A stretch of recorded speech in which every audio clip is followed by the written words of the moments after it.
नमस्कार। नमस्कार दोस्तों, जय महाराष्ट्र। जागो इंडिया जागो में आपका एक बार फिर हार्दिक स्वागत है। दोस्तों, आज हम चर्चा करें बायोमेट्रिक के बारे में। जो पिछली वीडियो में कुछ बातें अधूरी रह गई थी, वो इस वीडियो में हम आपको बताएंगे। पहले तो एक बात उस वीडियो में छूट गई थी कि 2000 के बाद के झोपड़ों को पर भी बायोमेट्रिक सर्वे किया जाता है और उसको कोई मना नहीं कर सकता है, क्योंकि सरकार के 2018 के अधिसूचना के अनुसार, जीआर के अनुसार 2001 से 2011 के बीच में सशुल्क पात्रता करने का प्रावधान है।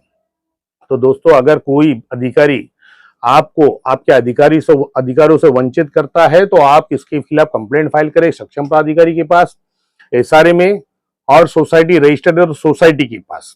और यदि सोसाइटी भंग हुई है तो आप प्रशासन को कंप्लेंट करें कि हमारे झोपड़ों का सर्वे नहीं किया गया है, क्योंकि ये चीजें आपको आने वाले समय में जब अपील फाइल करेंगे तो उसमें आपको काम देगी कि हमने इन्फॉर्म किया था, हमने इनको सूचित किया था, लेकिन उन्होंने हमारे झोपड़ों का सर्वे नहीं किया। अब आई बात खोतवाड़ी भीमवाड़ा की। तो दोस्तों, पिछली वीडियो मैंने खोतवाड़ी भीमवाड़ा के बारे में बताया था कि यहाँ पे क्या प्रॉब्लम है, क्या नहीं है। लेकिन सूत्रों से पता चला है कि 7/2/2024 को कुछ लोगों की कॉलोनी ऑफिसर के साथ बीएमसी में, महानगर पालिका में, एचपीएमसी में मीटिंग हुई। उस मीटिंग में ऐसा पता चला है कि कॉलोनी ऑफिसर जो वासाद अधिकारी है, उन्होंने कहा कि बायोमेट्रिक करने के लिए हमको एसआरए ने कहा है, इसके लिए हम बायोमेट्रिक कर रहे हैं। लेकिन दोस्तों, हमने पता किया एसआरए के अधिकारियों से, तो वहां ये ज्ञात हुआ कि एसआरए ने कोई भी बायोमेट्रिक के लिए कोई भी पत्र नहीं दिया है। और उन्होंने ये कहा कि डेवलपर ने हमें एक लेटर दिया था जिसमें एलओआई रीवैलिडेट करने के लिए कहा था, वो भी पुरानी बात है। और उसके हमने लेटर इशू किया था बिल्डर को कि आप लोगों की सहमति यानी कंसेंट 70% और जो सोसाइटी का जीबीआर जिसमें आपकी नियुक्ति की गई है वो फ्रेश जीआर आप लाके जमा कीजिए, तो आपके एलओआई रिवैलिड करने के बारे में हम सोचेंगे। जबकि दोस्तों, सर्कुलर 210 जिसके बारे में हम एसआरए के सर्कुलर के में बताएंगे, लेकिन फिर उसके अंदर मैं छोटी सी बात बताना चाहता हूं कि एसआरए के सर्कुलर 10 में कहा गया है कि यदि कोई भी विकासक किसी भी मुंबई में किसी भी कहीं भी जगह से डिफॉल्टर घोषित हो गया तो उसको मुंबई में कोई भी प्रोजेक्ट उसको या उसके साथीदार या उसके फाइनेंसर किसी को नहीं मिलेगा। ये 210 का नियम है।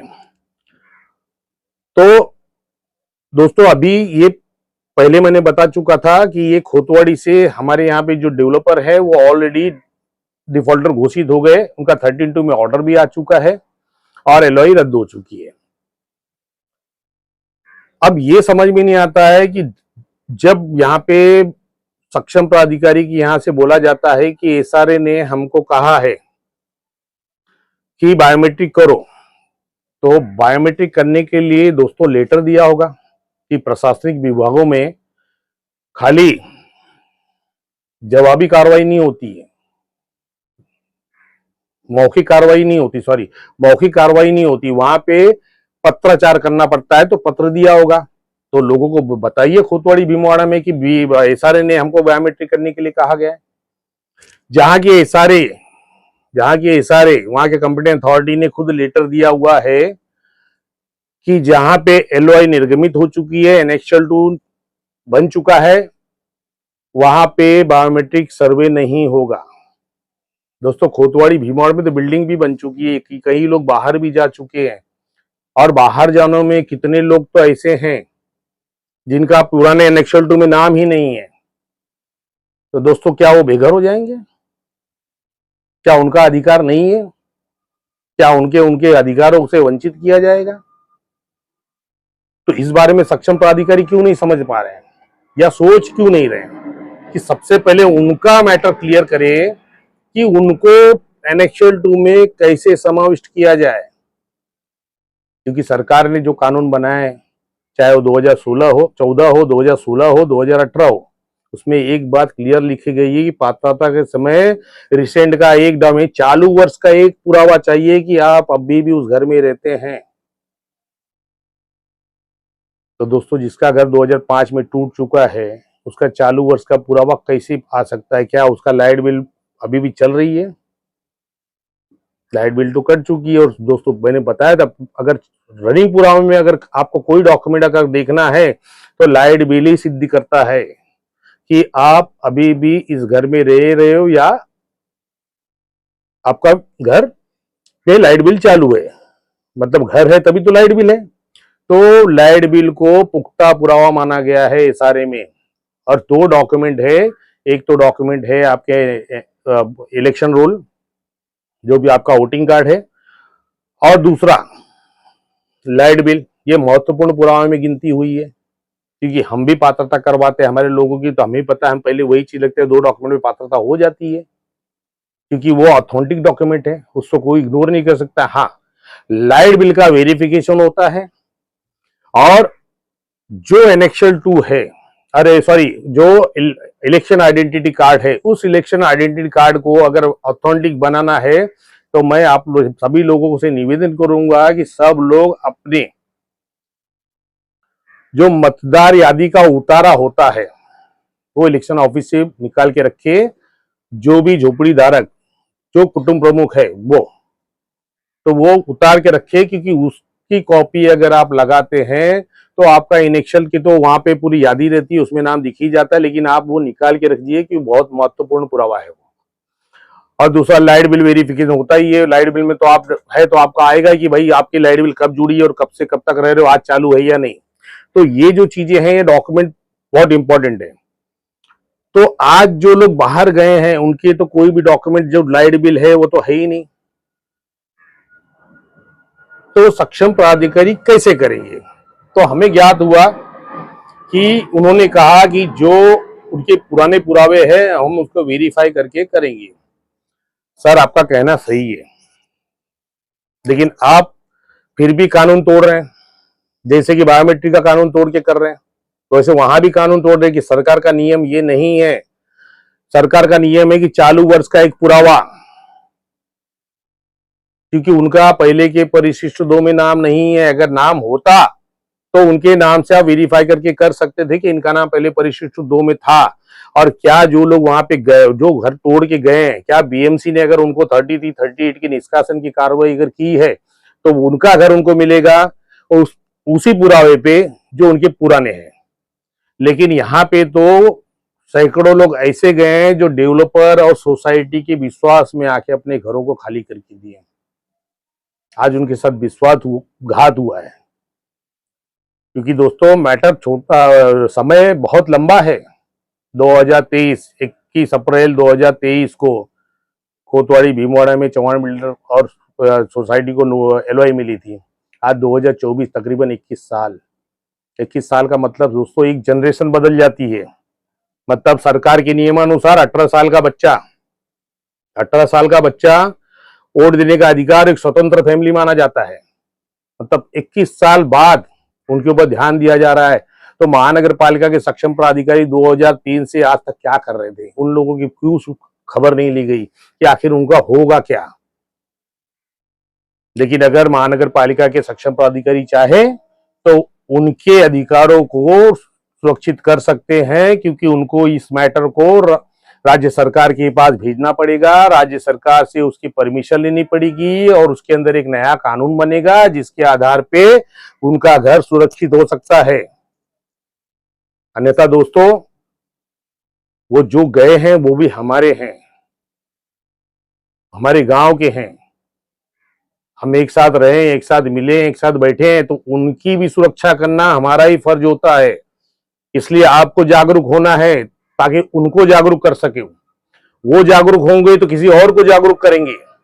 तो हम जागो इंडिया जागो के माध्यम से सिर्फ लोगों में जागरूकता पैदा कर रहे हैं। हम डेवलपमेंट के विरोध में नहीं हैं। हम चाहते हैं डेवलपमेंट हो, लेकिन डेवलपमेंट पारदर्शी हो, जिसमें जो भी लोग हैं क्षेत्र में रहने वाले उनको एक आंख से दिखे कि डेवलपमेंट कहां तक पहुंचा और कहां पहुंच रहा है और कहां पहुंचेगा। दोस्तों नाम के लिए फेज वाइज प्रोग्राम बनाया जाता है कि हम एक साल में ये करेंगे, एक साल में वो करेंगे, लेकिन मुझे ये समझ में नहीं आ रहा है 2003 से लेके 2024 तक आज सिर्फ 100, 200, 300 लोगों का रिहेबिलिटेशन हुआ है और बाकी लोग बाहर है। तो क्या कारण है? कहीं तो कुछ कमी होगी। कमी ये थी दोस्तों, क्योंकि वो एनेक्शल 2 हमने ही कैंसिल करवाया है, हमने ही रीवेरिफिकेशन के लिए भेजा है। उस समय हमने ही कंप्लेंट फाइल किया था एसआरए में कि एनेक्शल 2 में बहुतेक लोगों का, बहुत सारे लोगों का नाम नहीं है और बहुत सारे ऐसे लोग हैं जो खोतवाड़ी में रहते हैं, उनका नाम डाला गया है। झोपड़ों का नंबर बराबर नहीं है। एक नंबर, एक झोपड़े पे एक नंबर है तो उसके बगल का 2 नंबर होना चाहिए, तो 2 नंबर का झोपड़ा किसी और जगह दिखाई दे रहा है। तो दोस्तों वो भी तकलीफ है लोगों को, क्योंकि जब आपकी स्क्रूटनी होगी, झोपड़े का सर्वे अगर होता है, झोपड़े नंबर बराबर नहीं रहेंगे, तब आपको पात्रता में भी तकलीफ होगी। ये बात समझिए। ये जागरूकता है, ये कोई नहीं बताता है। इसलिए झोपड़े आपके नंबरिंग वाइज अनुक्रमांक से आने चाहिए। अगर अनुक्रमांक से नहीं है और प्लान में आपका दिखा रहा है ये आपका घर यहाँ है और झोपड़ा आपका, समझो मेरा घर यहाँ पे बिल्डिंग जो बनी उसके बगल में है और मेरा नंबर दिखाई दे रहा है कि भीमवाड़े में है, तो पात्रता नहीं होगी दोस्तों, वहां तकलीफ हो जाएगी। पूरा एनेक्शल 2 फिर से रीवेरीफाई, स्लम प्लान को रीवेरीफाई करना पड़ेगा। स्लम प्लान को रीवेरीफाई करने का मतलब आपका एनेक्शल 2 रीवेरीफाई में फिर से आ जाएगा। तो यही गलतियां इन लोगों ने की थी, इसलिए पहले का प्लान और एनेक्शल 2 दोनों रीवेरिफिकेशन के लिए भेजा गया है 2005 में। क्योंकि अभी मैं यहाँ पे बताऊंगा, कुछ लोग हैं जो 2011 करते हैं। मनीषा मस्कर जी ने जो ऑर्डर दिया था, तो मनीषा मस्कर एक एडिशनल म्युनिसिपल कमिश्नर थी और एनेक्शल 2 रीवेरिफिकेशन करने का ऑर्डर कोई भी एडिशनल कमिश्नर या कमिश्नर को अधिकार है ही नहीं, वो अधिकार से बाहर है। एनेक्शल 2 के ऊपर अगर कोई भी आपत्ति उठा सकता है तो वहां के लोग और प्लानिंग अथॉरिटी मतलब एसआरए रीवेरिफिकेशन करा सकती। मनीषा मस्कर ने सिर्फ वही ऑर्डर दिया था कि पहले ही 2005 में यहाँ पे रीवेरिफिकेशन का ऑर्डर आया हुआ है, इसके लिए इसकी पुनर्पड़तालनी हो, जो कि एसआरए की ही ऑर्डर को उन्होंने नोट कर दिया है। तो ये लोगों को समझना चाहिए कि 2005 में ही ये चीज हो चुकी है और हमने लोगों को समझाया था अपने घर मत खाली करो जब तक कि आपके नाम एनेक्शल 2 में समाविष्ट नहीं होते हैं। लेकिन दोस्तों हमारी बातें नहीं सुनेगी। हमने गली गली मीटिंग लेके समझाया। हमारे साहब थे, लोकी गांव का साहब, जिन्होंने इस एरिया के लिए बहुत कुछ किया, नगर सेवक भी थे। 5 साल जो नगर सेवक का कार्यकाल उनका है दोस्तों, मैं हाथ जोड़ के मोहन लोकिया नगर साहब से मैं हाथ जोड़ के करता हूं। आज दुनिया में नहीं है, लेकिन आज उनके नहीं रहते ऐसा लग रहा है खोतवाड़ी अनाथ हो गई, क्योंकि खोतवाड़ी में उन्होंने बहुत लड़ाई लड़ी, खोतवाड़ी के लोगों को संरक्षित किया, सुरक्षित किया और हर समय लोगों को उन्हीं का साथ था। आज कोरोना काल में एक दुखद बात बीती तो लोग साहब हमारे नहीं रहे, तो आज उनकी याद आती है कि आज अगर होते तो शायद लोगों को एक और सपोर्ट मिलता, ताकत मिलती थी। तो दोस्तों ये बात समझना चाहिए सक्षम प्राधिकारी को, कि सक्षम प्राधिकारी इस चीज को राज्य सरकार तक पहुंचाए, उसके ऊपर कोई प्रावधान बनाए और लोगों को, पहले उन लोगों को संरक्षित किया जाए जो 2023 से बाहर हैं और उन लोगों को संरक्षित किया जाए जो जिनका पहले के एनेक्शर में नाम नहीं है। मैं अभी भी बार बार कह रहा हूं, जिनका एनेक्शर में नाम नहीं है। दोस्तों आपको एक चीज और बताऊं, बड़ी हैरानी होगी कि बहुत सारे लोगों का मैंने ही खुद 2016 में फॉर्म भरवाया था पात्रता के लिए सक्षम प्राधिकारी के यहाँ, लेकिन उस पर कोई कार्रवाई नहीं हुई। अजीब बात नहीं लगती? जब लोगों ने अपना अधिकार मांगा उस पर कोई रिप्लाई नहीं दिया, कुछ नहीं दिया। अगर आप उस पर रिप्लाई भी दे देते थे तो वो 35 में स्लम एक्ट 35 में अपील में जा सकते थे, अपील अथॉरिटी के पास। लेकिन उन्होंने उस पर रिप्लाई भी नहीं दिया और ना ही उस पर कार्रवाई किया, ना तो उनकी पात्रता कंसिडर की। ये यहाँ पे जो भी गलतियां हैं वो सक्षम प्राधिकारी द्वारा की गई है 2001 से लेके आज तक। हमने तो यहां भी तक सुना है कि जो लोग परेशान हैं, जिनके घरों की जगह बची हुई है, अगर वो चाहते हैं कि भाड़े नहीं मिले तो अपने घर बना ले, तो यही सक्षम प्राधिकारी उनको नोटिस देके घर तोड़ देते हैं। आखिर उनके घर किसकी वजह से गए? सक्षम प्राधिकारी एच ईस्ट वार्ड के, एच वेस्ट वार्ड के, एच पश्चिम विभाग के सक्षम प्राधिकारी ने जो परिशिष्ट बनाया था वो गलत साबित हुआ। इसका परिणाम भुगत रहे वो लोग। तो क्या ये अपनी गलती नहीं सुधारेंगे? क्योंकि नहीं सुधारेंगे सर, क्योंकि मैं आपको बताता हूं कि आप और हम अगर कानून तोड़ते हैं तो हमारे खिलाफ एफआईआर हो जाएगी। लेकिन सरकारी अधिकारी कानून तोड़ेंगे तो उनका कुछ नहीं होता है। तो देखिए यहाँ पे कानून टूट रहा है। सरकार का कानून है कि जिस क्षेत्र में डेवलपमेंट चालू वहां पे बायोमेट्रिक नहीं होती, फिर भी बोर्ड लगा के बायोमेट्रिक की जा रही है। और ऊपर से कहा जा रहा है कि एसआरए ने कहा है, जबकि एसआरए ने कोई लेटर दिया ही नहीं है। अगर मैं रिक्वेस्ट करता हूं सर, अगर एसआरए ने कोई लेटर दिया है तो उसको पब्लिश किया जाए। मैं अपने चैनल पे खुद आपसे माफी मांगूंगा कि हमारा ये वीडियो में हमने जो भी कहा था वो गलत साबित हुआ, हम माफी मांगते हैं। लेकिन आप पब्लिक को बताइए, लोगों को, जैसे आपने और होर्डिंग्स लगाया है तो वो भी होर्डिंग्स लगाइए जहां पे एसआरए ने रिसेंट में कहा है कि बायोमेट्रिक करवाइए। लेकिन ऐसा नहीं है। हमने वहां की पूरी खबर ली है, वहां के अधिकारियों ने जो कहा हमने आपको बताया कि उन्होंने बायोमेट्रिक के लिए कोई भी लेटर नहीं दिया है। और ये चीज यहाँ क्या चल रहा है, क्या नहीं चल रहा है, इसकी सच्चाई क्या है, ये तो सक्षम प्राधिकारी बता सकते हैं। और आप लोगों को जागरूक होना पड़ेगा उस सच्चाई को पूछने के लिए, क्योंकि आपका अधिकार है। तो दोस्तों, बायोमेट्रिक के विषय में हमने जो था खोतवाड़ी की स्थिति, जो था खोतवाड़ी की सच्चाई, वो सब बता दिया। कुछ लोग मिलने भी गए थे, उन लोगों को भी गुमराह करके भेज दिया गया। बातें वही, ढाक के तीन पात। तो मैं निवेदन करूंगा हमारे कॉलोनी ऑफिसर या सक्षम प्राधिकारी को कि लोगों के बीच में आइए, हमारे सवालों को जवाब दीजिए। आपके सवालों से अगर लोगों की जागरूकता होती है, लोगों का बेनिफिट होता है, एक ट्रांसपेरेंसी विकास होता है, हमारे चैनल पे वो भी हम चलाएंगे और लोगों को समझाएंगे कि आप लोगों को सहकार्य करें। मैंने पहले ही क्या है, बायोमेट्रिक को सहकार्य करो, गलत है तो विरोध करो। मैंने कभी ये नहीं कहा कि बायोमेट्रिक का विरोध करो। मैं सिर्फ ये जानना चाहता हूं कि बायोमेट्रिक का आखिर अधिकार जो कानून नहीं है तो क्यों किया जा रहा है, कैसे किया जा रहा है, उस बारे में सच्चाई बताइए। क्योंकि मुझे पता है कहने में और करने में अंतर होता है। तो शायद यहाँ पे मुझे उन लोगों की चिंता है जो बाहर हैं, जिनके नाम एनेक्सल 2 में नहीं, तो उनको घर वापस लाना है, उनकी लड़ाई लड़ना है मुझे। और मैं उन लोगों से निवेदन करूंगा कि जहां भी अगर मुझे देख रहे हैं तो आप आइए, क्योंकि आप मुझे जानते हैं, मुझसे मिलिए और आप वहां पे अपील फॉर्म फाइल कीजिए। फिर से अपील फॉर्म फाइल कीजिए, क्योंकि आपके घरों को, आपके लोगों को नुकसान किया है सक्षम प्राधिकारी के उस एनेक्सल 2 ने, जो गलत बनाया गया था। आपको जागरूक होना होगा। अगर आप जागरूक नहीं हुए तो दोस्तों, एक मुंबई में घर बनाना बड़ा मुश्किल होता है।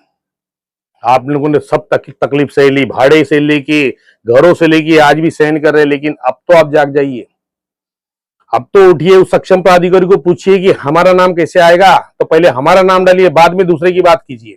हम खुद बेघर है, दूसरे को बेघर करने के लिए क्यों बोल रहे हैं? तो दोस्तों, उनको आगे आना होगा, उनके अधिकारों के लिए, उनके लिए, उनके परिवार के अधिकारों के लिए, उनके आने वाली पीढ़ी के लिए, क्योंकि उनका घर उनकी संपत्ति है और उनका अधिकार है। तो दोस्तों, बायोमेट्रिक के बारे में, खोतवाड़ी के बारे में हमने बताया। दोस्तों, पिछले वीडियो में हमारे पास 2-3 प्रश्न पूछा गया है जिसका हम जवाब देंगे। कमेंट किया गया था, उस कमेंट का हम जवाब देंगे। जैसा मैंने पहले ही बताया कि अगर आपको कोई भी दुविधा नजर आती, कुछ भी है, तो हम जितना हो सके आपको उस समस्या का समाधान बताएंगे। तो पहले नंबर पे है प्रवीण लाड जी। प्रवीण लाड ने प्रश्न किया है कि एसआरई का घर मिलने के बाद क्या हम प्राइवेट में कोई भी घर खरीद सकते हैं? तो मेरा जवाब है सर, बिल्कुल खरीद सकते हैं आप, आपको कोई नहीं रोक सकता है। एक बार आपका अलॉटमेंट हो गया तो आपको घर खरीदने से कोई नहीं रोक सकता है, क्योंकि इस्लाम एक्ट सेक्शन 3E में दिया गया है कि जब आप झोपड़ी धारक एसआरए के घरों के लिए जब आप पात्रता के डालते हैं तो आपको प्रपत्र में लिखा गया है कि आप, आपकी पत्नी या आपके 18 साल के नीचे के बच्चे, उनके नाम पे मुंबई महानगर क्षेत्र में, यानी जो भी एरिया, जैसे थाना है तो थाना महानगर क्षेत्र, मुंबई तो मुंबई महानगर क्षेत्र, तो उस महानगर क्षेत्र के अंदर में आपके कोई भी पक्के मकान या झोपड़पट्टी या कुछ भी नहीं रहनी चाहिए। 18 साल के ऊपर के बच्चों का है तो कोई प्रॉब्लम नहीं, क्योंकि 18 साल के बच्चों को स्वतंत्र फैमिली मानी गई है। लेकिन मैं आपसे ये भी रिक्वेस्ट करूंगा और ये भी सूचित करूंगा कि आप अभी भी कोई घर खरीदते तो स्लम में मत खरीदिए, झोपड़पट्टी नहीं खरीदे, क्योंकि आने वाले समय फिर भी आपकी पात्रता आपके नाम से नहीं होगी, कि ऑलरेडी आपको पहले ही सरकार द्वारा एक घर दिया जा चुका है, क्योंकि अब सब आधार कार्ड से लिंक हो रहा है, तो उसमें किसी के कंप्लेंट की जरूरत नहीं है। जब आधार कार्ड नंबर डालेंगे तो आप उनको पता चल जाएगा, आपको ऑलरेडी बेनिफिट मिल चुका है, तो आपका घर नहीं मिलेगा, आपको वो पीएपी में डाल दिया जाएगा। आप बिल्डिंग में खरीदिए, और झोपड़े अगर खरीदने हैं तो आप महानगर पालिका छोड़ के खरीदिए। जैसे मुंबई महानगर पालिका में आपको एसआरए मिला है, एसआरए घर मिला है, तो थाना में खरीदिए, मीरा और भाईंदर खरीदिए। तो महानगर पालिका क्षेत्र के बाहर जाएंगे तो वो कानून आपके ऊपर नहीं लागू होता है। प्रवीण लाड जी, आपसे रिक्वेस्ट है कि हमारा वीडियो देख रहे हैं, धन्यवाद, और आगे भी देखते रहिए। जो भी क्वेरी रहेगी हम जितना हो सके समाधान करेंगे। तो दोस्तों, दूसरा नाम उन्होंने नहीं बताया, उनका जो नंबर है @मुंबई। इनका प्रश्न ये, क्या एसआरए में बिल्डर सभी को घर देता है या कुछ लोगों को घर के बदले में पैसे देता है? तो दोस्तों, पहली बात तो मैं आपको पहले ही बता चुका हूं, जो सर्कुलर 58 में भी दिखाया गया है, सर्कुलर 59 में भी है, कि बिल्डर को हम चुनते हैं, बिल्डर हमको नहीं चुनता। इसलिए बिल्डर को झोपड़पट्टी क्षेत्र में कोई भी झोपड़ा खरीदने का अधिकार नहीं है, वो अपने नाम से कोई भी घर खरीद नहीं सकता है। इसलिए रह गई बात, आपने कहा छोटे घर और बड़े घर की, तो दोस्तों जब डेवलपमेंट होगा तो सबको एक समान मिलेगा। अगर 300 का एरिया है तो सबको 300 ही मिलेगा, उस समय छोटा और बड़ा सब खत्म हो जाएगा, क्योंकि बड़े जी भी जिनके घर है उनको भी 300 मिलेगा। तो यहाँ छोटे बड़े की बात ही नहीं डेवलपमेंट में। हाँ, आपका घर छोटा है लेकिन बिल्डर नहीं खरीद सकता, बिल्डर को खरीदने का कोई अधिकार नहीं है। अगर बिल्डर कोई भी ऐसा काम करता है तो उसकी एलओआई रद्द हो जाएगी रूल के अनुसार। तो दोस्तों, ये आपका धन था और धन्यवाद आपको। और मैं आपसे निवेदन को, आपने तो पहले ही बताया कि मैं आपका हर वीडियो देखता हूं, तो सर मैं बहुत बहुत आभारी हूं आपका, और मैं आपसे रिक्वेस्ट करता हूं कि हमारे वीडियो को और फैलाएं और लोगों को जागरूकता का इस मुहिम में हमारा साथ दें। दोस्तों, तीसरा नंबर है रेखा रामदास। इन्होंने कहा है कि आपके चैनल में जो जानकारी दी है उससे हमारा भी सेम प्रॉब्लम है, हम लोग यहाँ वहां भटक रहे, जिससे बहुत सारी मदद मिलेगी। धन्यवाद, आपने हमारे चैनल की सराहना की, हमारी सराहना की। रेखा जी, आपका जो भी क्वेरीज होगी, जो भी जानकारी आपको चाहिए, आप कमेंट कीजिए। उसके बाद में जो भी वीडियो बनाएंगे, अंत में हर किसी के कमेंट का जवाब देंगे जो जागरूकता के लिए होगा। तो आपको ये वीडियो कैसी लगी बताइएगा कमेंट करके। और दोस्तों, जो भी नए हैं वो हमारे चैनल को लाइक करें, सब्सक्राइब करें और शेयर करें, ताकि जन जागरूकता अभियान को हम और झोपड़पट्टी वासियों तक पहुंचा सके और लोगों तक पहुंचा सके, ताकि लोग जागरूक बने, हमारा महाराष्ट्र जागरूक हो। धन्यवाद दोस्तों, जय महाराष्ट्र। मिलेंगे अगले वीडियो में।